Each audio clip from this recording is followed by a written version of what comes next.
बैठ जाओ, सारे पीछे से हट जाओ।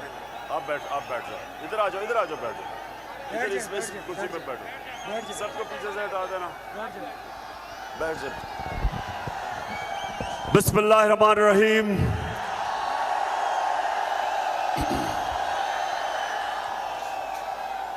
इय्याका नअबुदु व इय्याका नस्तईन।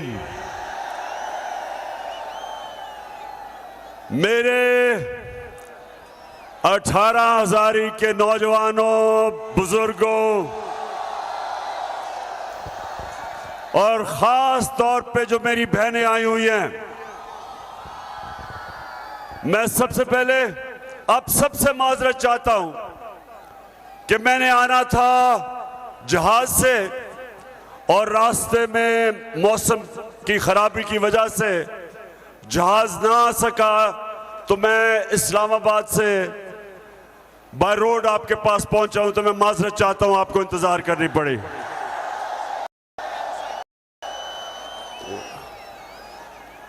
तो मैं मेरे नौजवानों और बुजुर्गों और बच्चों और बहनों, आपको पता है मैं आपके पास क्यों आया हूं? क्यों आया हूं? क्योंकि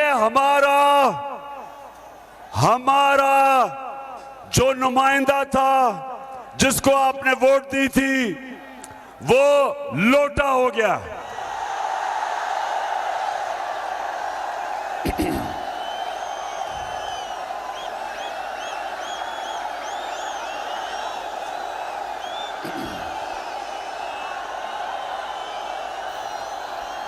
माशाअल्लाह,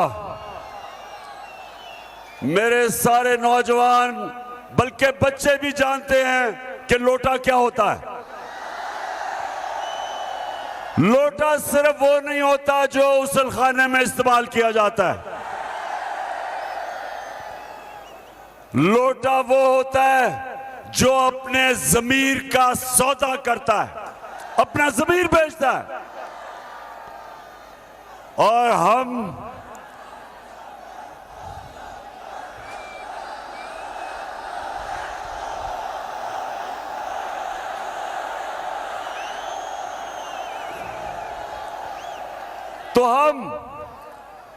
सारी पाकिस्तान की कौम गैरतमंद कौम है। हम वो कौम है, सब गौर से सुन लो, वो दुनिया के सबसे अजीम लीडर इंसान मोहम्मद मुस्तफ़ा नबी सल्लल्लाहु अलैहि वसल्लम, हम उसकी उम्मत हैं। ये मुल्क बना था एक बहुत बड़े अल्लाह के सामने, हमने वादा किया था, और वही हमारा कलमा है कि पाकिस्तान का मतलब क्या, और उसके साथ एक तो इस मुल्क का मतलब यानी इसका मतलब कि ला इलाहा इल्लल्लाह, कि अल्लाह, हम कभी किसी के सामने झुकते नहीं और अपने ज़मीर का सौदा नहीं करते, क्योंकि अल्लाह अल हक है। मुसलमान के ज़मीर की कोई कीमत नहीं होती, क्योंकि हम सच और हक पे खड़े होते हैं। और दूसरी चीज कि मेरा तेरा रिश्ता क्या, और इसका मतलब ये कि खैबर से लेके कोयटा से लेके ग्वादर से लेके कराची से लेके सारे पाकिस्तान के अंदर हमारा आपस में रिश्ता ला इलाहा इल्लल्लाह है। हम सब अल्लाह को मानते हैं और किसी और को खुदा नहीं मानते। लोगों की मुख्तलिफ ज़बानें हैं, सिंधी, पश्तो, उर्दू, पंजाबी, बलोच, लेकिन हमारा रिश्ता सिर्फ जो नारे पे पाकिस्तान बना था ला इलाहा इल्लल्लाह ये हमारा रिश्ता है सबका, चाहे गरीब हो चाहे अमीर हो, कमजोर ताकतवर, हमारा रिश्ता ये है। लेकिन मेरे 18,000 के लोगों, हम इसको पहचान नहीं सके, इस रिश्ते को नहीं पहचान सके। और यही वजह है कि ये मेरा मुल्क आज एक अजीम मुल्क नहीं बन सका।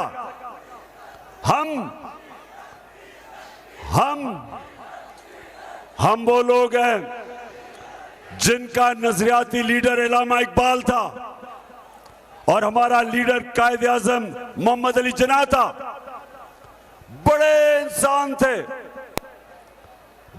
बड़े अल्लाह के वो लोग थे जो सच्चे, सादिक और अमीन, असूल पे चलने वाले।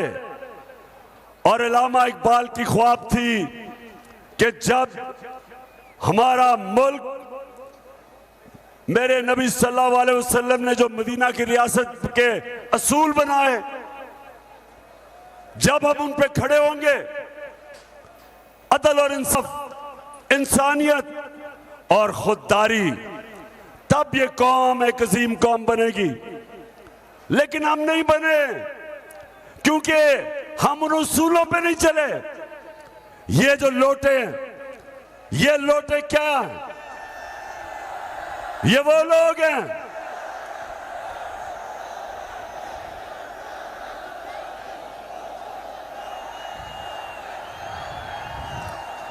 लोटे वो हैं जो पैसे लेके अपनी जिन लोगों से, हल्के के लोगों से वोट लेके आए, पैसे लेके उन लोगों की वोट बेचते हैं।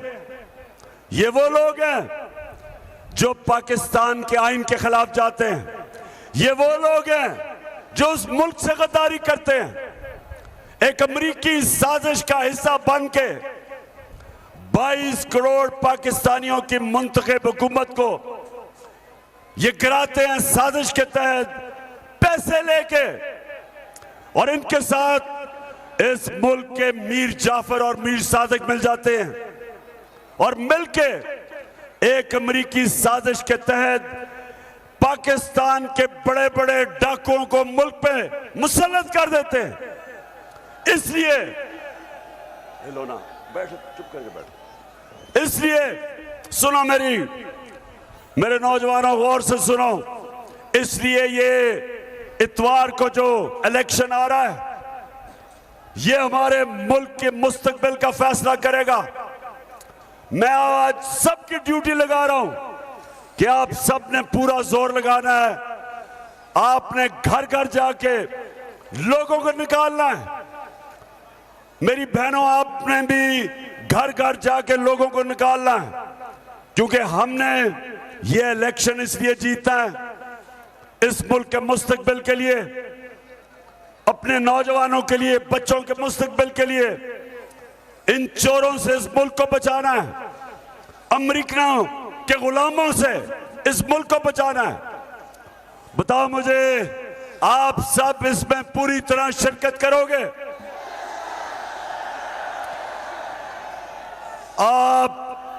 आपने जरा सुने मेरी बात कि हम इस वक्त इलेक्शन में, हमें तो सिर्फ, अगर ये बाहर इलेक्शन होता, ये यूरोप में इलेक्शन होता, अमेरिका में इलेक्शन होता, ऑस्ट्रेलिया में होता, तो इस वक्त हम सिर्फ एक चीज सोच रहे होते, कैसे आपने धांधली रोकनी है, किन किन तरीकों से ये धांधली करते हैं। औरतों के पोलिंग स्टेशन पे कैसे ये पैसे देते हैं, रिटर्निंग ऑफ, कैसे ये जाली वोट डालते हैं, कैसे ये डबल स्टैंप लगवा के तो किसी को हराते हैं। सारी चीजें हमारे पोलिंग एजेंट्स की तैयारी करवा रहे हैं कि इनकी धांधली रोको, क्योंकि इस वक्त हमारा मुकाबला ये लोटोता था। सारा बिजनेस, जो भी उन्होंने पैसा बनाया 2 नंबर करप्शन, इक्तदार में आके जितनी देर मैं इक्तदार में रहा 3.5 साल, अब तक नवाज शरीफ ने 18 फैक्ट्रियां बना ली थी, सरकारी बैंकों से पैसे लिए, फैक्ट्रियां बनाई, पैसे वापस नहीं किए और अपने ही इक्तदार में आके सब कुछ माफ करवा लिया। ये इनकी बिजनेस थी। और उससे हुआ क्या? बिल्कुल चोर है ये।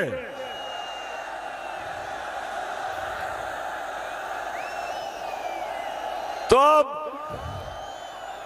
तो ये हमारा मुकाबला शरीफ खानदान और इनके दरबारियों से, लोटों से, इलेक्शन कमीशन से जो इनके साथ मिला हुआ है, ये खुफिया जाके सिकंदर जो चीफ इलेक्शन कमिश्नर है, ये जाके मरियम और वो हमजा कुकड़ी को मिलता है।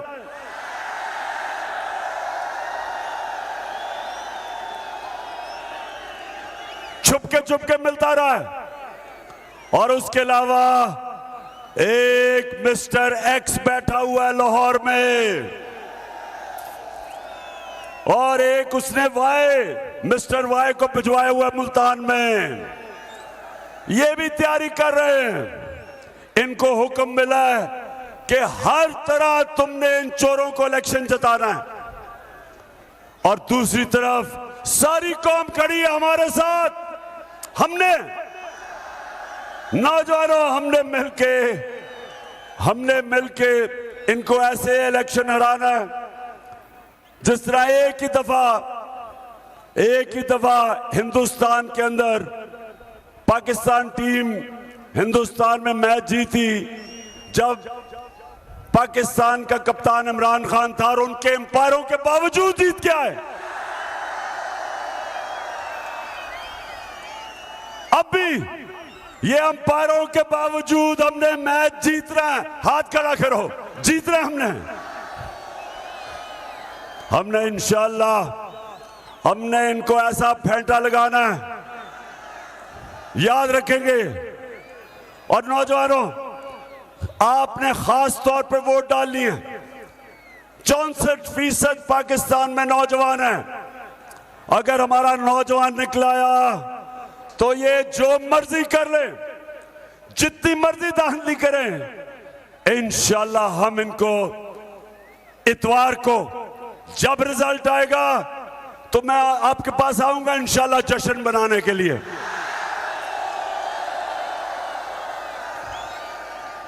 मैंने बड़ी कोशिश की जब मैं हुकूमत में था कि हम साफ और शफाफ इलेक्शन करवाएं पाकिस्तान में। मैंने 2.5 साल से कोशिश करता रहा कि इलेक्ट्रॉनिक वोटिंग मशीन पाकिस्तान में लेके आए। इलेक्ट्रॉनिक वोटिंग मशीन क्या होती है? जैसे ही दबाते रहते हैं बटन, जिस तरह आप मार्केट में जाते हैं, आप सब्जी खरीदते हैं या चीजें खरीदते हैं, वो दबाता है और फिर वो आखिर में बटन दबाता है, रिजल्ट आ जाता है, पैसे आ जाते हैं, कितने पैसे। उसी तरह इलेक्ट्रॉनिक वोटिंग मशीन हिंदुस्तान में भी है, ईरान में भी है। हमने बड़ी कोशिश की कि यहां भी अगर इलेक्ट्रॉनिक वोटिंग मशीन आ जाएगी तो ये जो सारा जो धांधली का निजाम है, हम भी दुनिया की तरह साफ और शफाफ इलेक्शन करवाएंगे। लेकिन ये जो दो खानदान पिछले 35 साल से पाकिस्तान पे मुसल्लत है, इन्होंने 32 साल मिलकर दोनों ने हुकूमत किया। इन दोनों ने हर जगह जाली वोटें बनाई हुई हैं। जितनी भी मैंने कोशिश की, इन्होंने इलेक्ट्रिक वोटिंग मशीन की पूरी मुखालफत की और इनके साथ मिल गया चीफ इलेक्शन कमिश्नर, इसने भी पूरी मुखालफत की। हालांकि इलेक्शन कमीशन का तो काम है साफ और शफाफ इलेक्शन, उसने भी पूरी कोशिश की और ना आने दी इलेक्ट्रॉनिक वोटिंग मशीन, सिर्फ इसलिए कि ये इजाजत दे, मौका दे धांधली का। और वो भी लोग जो पावर में बैठे हैं इस मुल्क में बड़ी देर से, वो भी जो इलेक्शन को देखते हैं कि जिधर मर्जी रिजल्ट करवा दें, उन्होंने भी नहीं मशीन आने दी। और उसका नतीजा आज ये है कि हमारा सारा वक्त लग रहा है कि हमने इस इलेक्शन में इतवार को इनकी धांधली कैसे रोकनी है। ये हमारा सारा वक्त लग रहा है। ये हमारे मुल्क के लिए बाइस शर्म है। वो मुल्क, वाहिद मुल्क जो इस्लाम के नाम पे बना था, और हमारे मुल्क में ये सारी कौम के सामने जो भी इलेक्शन होता है, जो भी 1970 के इलेक्शन के बाद जो इलेक्शन होता है, उसमें धांधली होती है, या जो हारने वाला है वो मानता नहीं इलेक्शन। इसलिए मैंने कोशिश की थी, क्योंकि मैं वो कप्तान था जो क्रिकेट की 200 साल तारीख में पहला कप्तान था जो न्यूट्रल अंपायर लेके आया। उसी तरह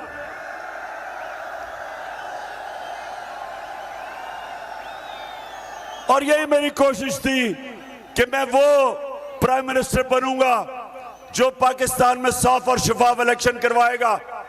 लेकिन इन दोनों पार्टीज ने उसकी मुखालफत की और इनके साथ मिल गया इलेक्शन कमिश्नर। ये है हमारी बदकिस्मती। ईमानदारी से नहीं आपको चलने देते।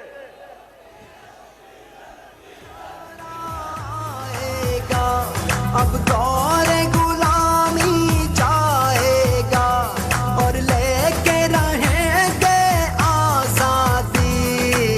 हक हमारा आजादी, हक हमारा आजादी। ला इलाहा इल्लल्लाह, हुक्मरानी अल्लाह की। तो मैं जो एक तो मुझे ये अफसोस है कि इन्होंने मशीनें नहीं आने दी। दूसरा, मुझे जो इलेक्शन कमिश्नर के ऊपर मैं सबसे बड़ी बात ये पूछता हूं कि जो सिंध का बल्दियाती इलेक्शन हुआ, जिस तरह का इलेक्शन हुआ, अगर आपके अंदर इखलाकी कुव्वत होती तो आपको रिजाइन करना चाहिए था। पहले तो इलेक्शन जिस सतह की धांधली हुई, इनके साथ जो इत्तेहादी हैं, JUI और MQM, उन दोनों ने भी कहा धांधली हुई। और 15% सीटों के ऊपर बिला मुकाबला इसलिए हुआ कि पुलिस का इस्तेमाल किया गया। और सबसे बड़ी बात कि जो सिंध का इलेक्शन कमिश्नर था, जो इलेक्शन कमिश्नर है, वो सिंध हुकूमत का मुलाजिम है, उनसे पैसे लेता है। कैसे साफ और शफाफ इलेक्शन हो सकते हैं यहां? और मैं उससे पीछे भी चला जाऊं, सेनेट का इलेक्शन आया, सुप्रीम कोर्ट में हम गए कि सेनेट के इलेक्शन में ओपन वोटिंग होनी चाहिए, पता चले कि MP किसको वोट डालते हैं। क्योंकि 30 साल से सेनेट के इलेक्शन पे पैसा चलता है। MPs अपनी वोट बेचते रहे हैं।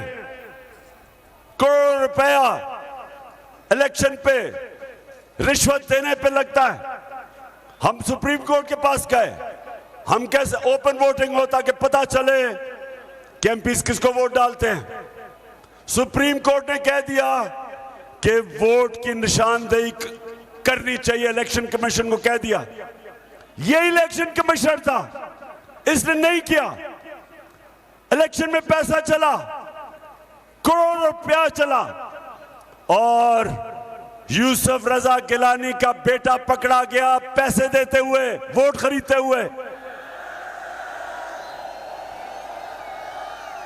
और अभी तक चीफ इलेक्शन कमिश्नर साहब अभी तक किसी को नहीं पकड़ा। उसको डिस्क्वालीफाई करना चाहिए था। किसी भी नौजवानों, मैंने अपनी जिंदगी के कितने साल मगरबी ममालिक में गुजारे क्रिकेट की वजह से। मैं आपको यकीन दिलाता हूं कि जो उन ममालिक की अखलाकियात हैं, जो मॉरल स्टैंडर्ड्स हैं, मुझे अफसोस से कहना पड़ता है वो हमारे से बहुत ऊपर हैं। क्योंकि वहां जो सरबराह मुल्क का बनता है, उसका जो इखलाकी म्यार वो आम लोगों से ऊपर होता है। अभी बर्तानिया में उन्होंने अपने प्राइम मिनिस्टर को निकाला। किस चीज पे निकाला? पता है किस चीज पे निकाला? कि उन्होंने कहा कि कोरोना के दौर में आप अपने ऑफिस के लोगों के साथ क्यों बाहर जमा हो गए, जबकि कहा था सोशल डिस्टेंसिंग। सोचे यहां खबर भी ना बनती पाकिस्तान में। और उनकी अखलाकियात देखे कि उन्होंने कहा कि कानून सबके लिए एक है, कोई कानून से ऊपर नहीं है। किस वजह, क्या वजह है कि इसने हमें कहा था कि इकट्ठे नहीं होना कोरोना के दौर, ये कैसे इकट्ठा हो गया? सोचे कि वो भारी अक्सरियत से जो प्राइम मिनिस्टर बना था उसको इस्तीफा देना पड़ा, इसलिए वो कौमें ऊपर निकल गई हैं। वसाइल की वजह से नहीं, उनके अखलाकी मेयार, मॉरल स्टैंडर्ड्स, वो कौमें चलती है अमर बिल मारूफ पे, जो अल्लाह का हुक्म है हमें कुरान में कि अच्छाई के साथ खड़े हो और बुराई के खिलाफ जहाद लड़ो। और आज अभी मैं आ रहा था मोटरवे पे, जब मैं यहां उतरा तो मुझे एक सजा याफ्ता खातून की तस्वीर नजर आई।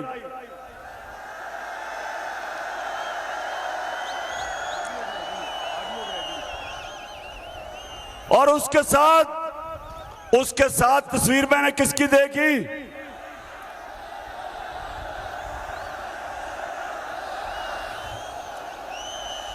एक सजा याफ्ता भगौड़े की तस्वीर देखी।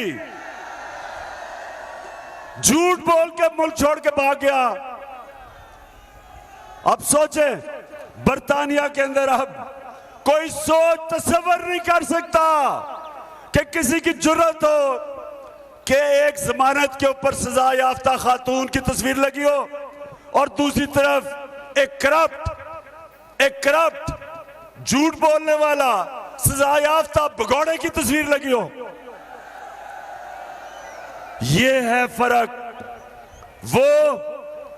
वो माशरे, उन माशरों के अंदर कानून से ऊपर कोई नहीं। वो माशरे ताकतवर डाकुओं को जेलों में डालते हैं। और हमारी बदकिस्मती ये कि हमारा जो इस वक्त प्राइम मिनिस्टर नहीं, क्राइम मिनिस्टर, वो और उसके दो बेटे, जिसको उन्होंने गैर आईनी तौर पे आज बैठा हुआ है वजीर आला हमजा कुकड़ी, ये दो और इसके बेटे को FIA में 16 अरब रुपए की इनके ऊपर करप्शन है। 8 अरब रुपए की करप्शन नैब में। अब सोचें इस मुल्क की बदकिस्मती कि साजिश के तहत, साजिश तो अमेरिकनों ने की, लेकिन हमारे मीर जाफर और मीर सादकों ने इन चोरों को हमारे ऊपर मुसल्लत किया, इस कौम की तौहीन की। आज वो चोर ऊपर बैठे हुए हैं और आते साथ ही इन्होंने 1100 अरब रुपए की आपका पैसा जो नैब में था, 1100 अरब रुपया जो इस कौम से चोरी किया था, आते साथ ही इन्होंने असेंबली में नैब की अमेंडमेंट करके सारा पैसा माफ करवा लिया।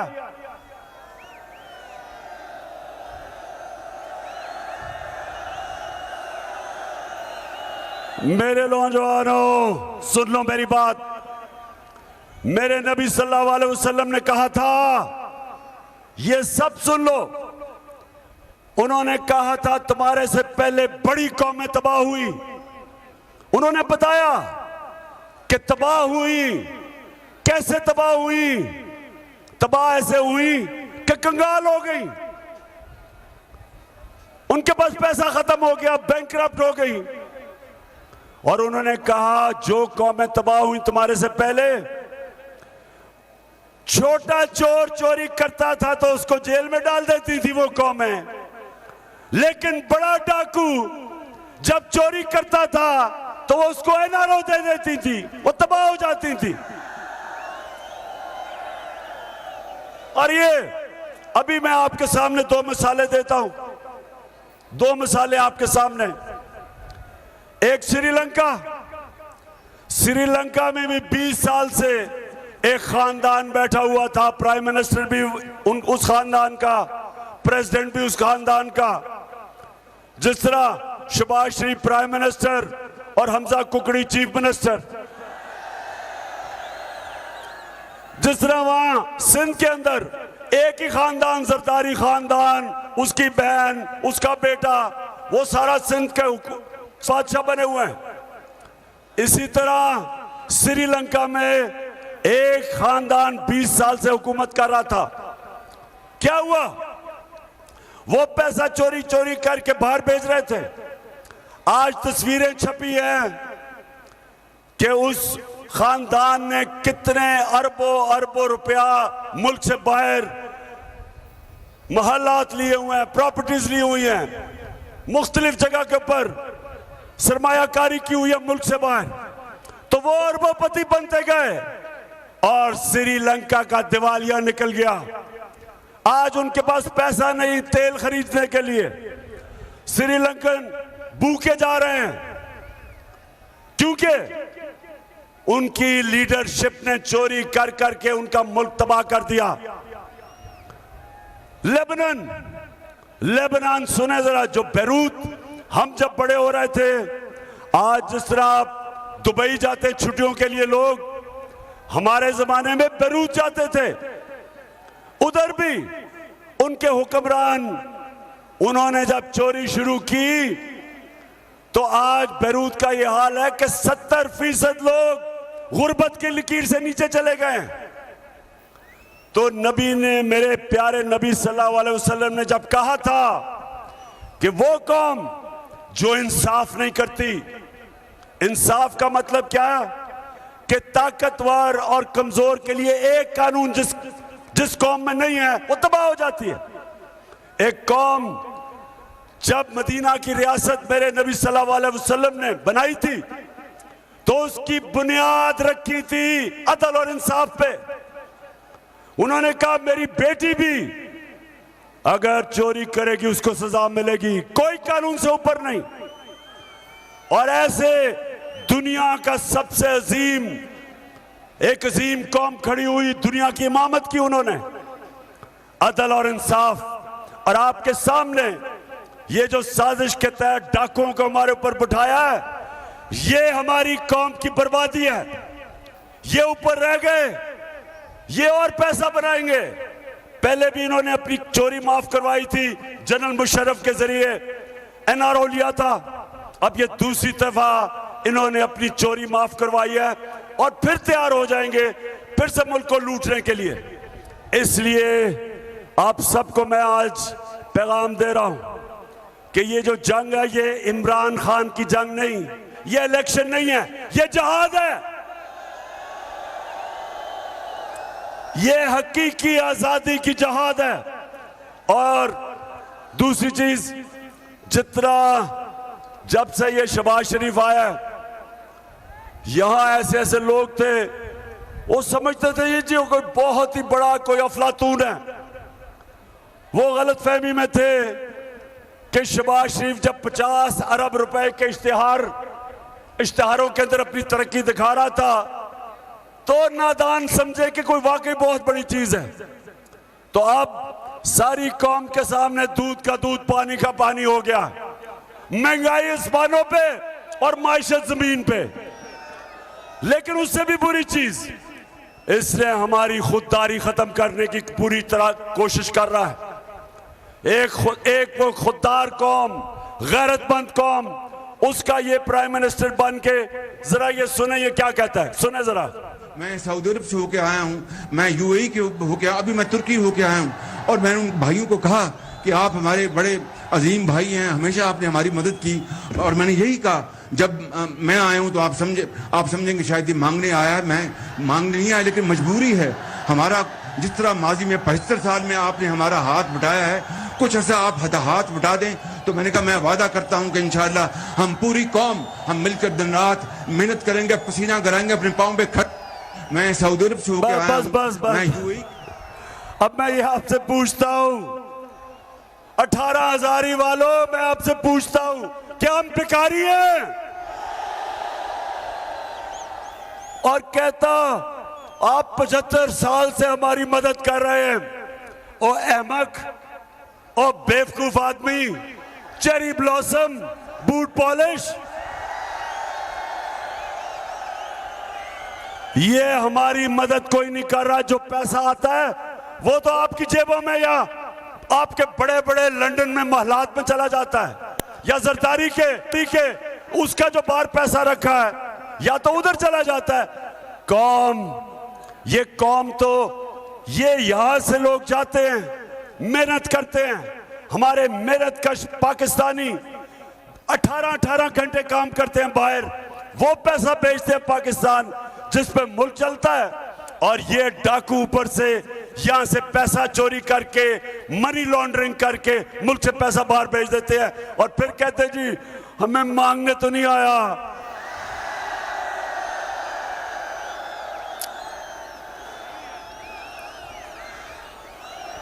अच्छा एक और सुन ले जरा। वो जरा लोगों को जो इश्तिहार यानी जो इश्तिहारी जो जमानत के ऊपर खातून हैं, इनका मसला ये है कि इनसे सच नहीं बोला जाता। एक जब 1965 की जंग थी, आप तो पैदा नहीं हुए होंगे, तो उस वक्त एक होता था हिंदुस्तान का रेडियो आकाशवाणी। सुने जरा, रेडियो आकाशवाणी वो होता था जो सारा वक्त बता रहा होता था कि कितना हिंदुस्तान पाकिस्तान को तबाह कर रहा है और मार रहा है और वगैरह वगैरह, सारा झूठ। ये आजकल नून लीग की रेडियो आकाशवाणी है। अच्छा जरा सुने जरा इसका, सुने। मुझे समझ नहीं आई कि मेरी और मेरी वालदा की और बहन भाइयों की प्रॉपर्टीज ये कहाँ से निकाल के ले आए हैं। मेरी सेंट्रल लंदन में प्रॉपर्टीज तो दूर की बात है, मेरी पाकिस्तान में भी कोई प्रॉपर्टी नहीं है। मेरे नाम पाकिस्तान में कोई प्रॉपर्टी नहीं है। ये बस। अच्छा अब मरियम बीवी को ये नहीं पता था कि वो अल्लाह अल हक है, वो उसका वादा है, सच सामने आना है। अब ये 2014 में कह रही है कि जनाब मेरी तो कोई लंदन तो छोड़ो, पाकिस्तान मेरी प्रॉपर्टी, ये कह रही है 14 में। 2 साल के बाद एक बहुत बड़ा इंकशाफ होता है, आलमी इंकशाफ, जिसको पैनामा पेपर कहते हैं। जो ऐसे छुपाए हुए उन्होंने अपनी प्रॉपर्टीज छुपाई हुई थी वो सारी सामने आ जाती हैं। तो जब वो सामने आती हैं 2 साल के बाद, तो जरा बताएं इनके भाई साहब क्या कहते हैं। हालात जो है हमारे इंतहाई मखदूश हैं। हो भाई हुसैन शरीफ है। अच्छा बहरहाल 2 साल के बाद हुसैन शरीफ जनाब टीवी पे बैठे हैं, कहते हैं कि हाँ, क्योंकि वो इंकशाफ हो जाता है, पता चल जाता है कि जो 4 महंगे लंदन के फ्लैट हैं उनकी मालिका हमारी बीबी। हम तो एहतराम करते हैं औरतों का। मरियम बीबी के नाम कहता जी ये 4 लंदन के बड़े बड़े फ्लैट ये मरियम बीबी के नाम पे है। वो 2 साल पहले कह रही है कि मेरी लंदन तो छोड़ो, पाकिस्तान प्रॉपर्टी नहीं है। अब मैं कहने का ये मकसद है मेरा, पाकिस्तानी कौम ये सुन लो, ये वो लोग हैं जो यहां से पैसा चोरी करके बाहर लेके जाते हैं, आपका पैसा, और फिर अब आके एनआरओ लेके 1100 अरब रुपया आपका पैसा इन्होंने माफ करवाया। इसलिए इतवार को आप सब ने निकलना है, लोगों को निकालना है। वादा करो लोगों को निकालोगे। आपने पोलिंग स्टेशन के ऊपर पहरा देना है, इनकी धांधली रोकनी है, और इंशाअल्लाह उसके बाद मैं आपके साथ आजम में आपके पास आके और हम इंशाल्लाह मिल के जश्न बनाएंगे जीत का। शुक्रिया। पीटीआई इमरान खान जो कि 18,000 में खिताब कर रहे थे, सपोर्टर्स की बड़ी तादाद यहां पर जमा है और इमरान खान ने यही कहा जाते वक्त कि 17 तारीख को जीत का जश्न यहीं पर मनाएंगे और हुकूमत को तनकीद का निशाना बनाया। उन्होंने अब वो बयानात सुनवाए शहबाज शरीफ के, मरीम नवाज के, जिनमें उनकी जानिब से कहा गया कि मेरी लंदन रुकिया पाकिस्तान में भी कोई प्रॉपर्टी नहीं है। इसके अलावा शहबाज शरीफ का स्टेटमेंट भी सुनवाया जिसमें कहा कि आप 20 साल से हमारी मदद कर रहे हैं, आप हमारी मदद कीजिए, हम पूरी कौम और मैं मिलकर मेहनत करेंगे और आपके पैसे आपको वापस लौटाएंगे। इमरान खान ने कहा कि हम क्या कोई भिखारी हैं। 18,000 की आवाम से पूछा कि क्या आप लोग कोई भिखारी हो। और अभी इमरान खान जलसागाह से वापस जा रहे हैं जिसके मनाजिर आप बैक स्टेज के देख रहे हैं और कारकुनान की, सपोर्टर्स की बड़ी तादाद यहाँ पर जमा हुई। हालांकि ईद का चौथा रोज़ है और अवाम निकली है बाहर और ये 18,000 के मनाजिर हैं जहाँ पर पीटीआई का आज पार शो था और इंतखाबी मुहिम चलाई जा रही है। बल्दियाती इंतखाबात के हवाले से पीपी 125 18,000 में आज ये पार शो किया गया। पीटीआई की जानिब से इमरान खान ने खिताब किया और जाते वक्त यही कहा कि आपने बल्ले को वोट देना है और जीत का जश्न इंशाल्लाह यहीं पर आकर मनाएंगे। मनाजिर इस वक्त 18,000 के कप्तान का 18,000 में पार शो और यहाँ के लोगों से उन्होंने माजरत भी की कि आपको मेरा इंतज़ार करना पड़ा, मौसम ख़राब था जिसकी वजह से मैं नहीं यहाँ पर जल्दी पहुँच पाया, इसके लिए मैं माजरत चाहता हूँ। और जिसके बाद इमरान खान ने खिताब किया और खिताब करते हुए उनकी जानिब से यही कहा गया कि आपने इन चोरों डाकुओं को हराना है और बल्ले पर मोहर लगाकर बल्ले को जितवाना है।